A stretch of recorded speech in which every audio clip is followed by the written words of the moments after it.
Hello everyone, this is Resty Santiago, your Filipino astrologer. Light up your world. Welcome to AstroLit.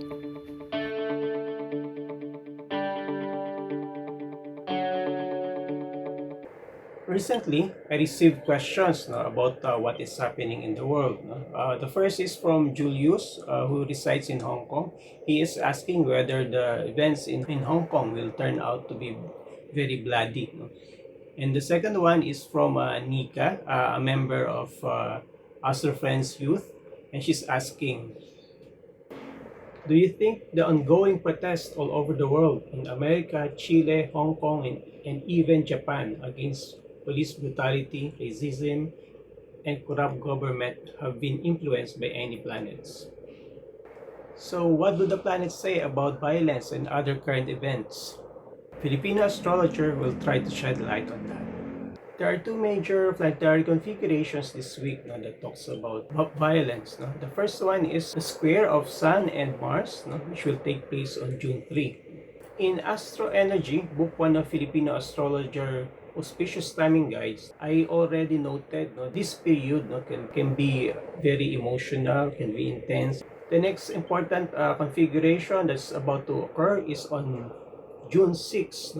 This is more powerful because eclipses tend to heighten whatever is happening. So what is significant in this eclipse chart is that Mars is also configured in this event. There can be two ways of interpreting this. On the mundane level, a highlight on Mars can indicate conflict, protests, and even bloodshed. On the personal level, this can indicate some form of tension, some form of conflict, maybe in the workplace, some form of disagreements with anyone, such as loved ones.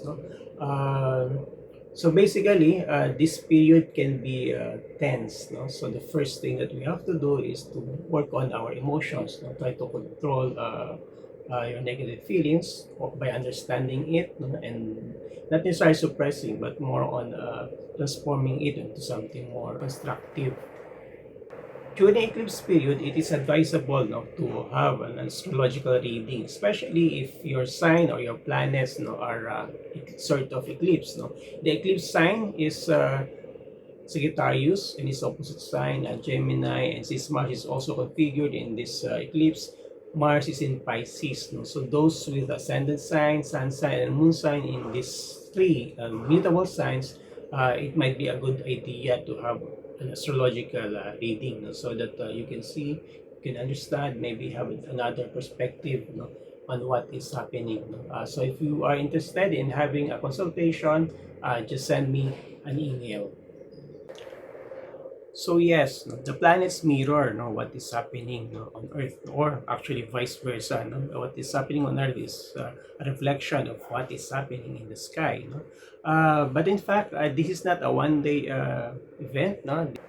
There will be a series of astrological events that will highlight Mars in the coming weeks, in the coming months. So stay tuned. We'll talk about it more as they arrive.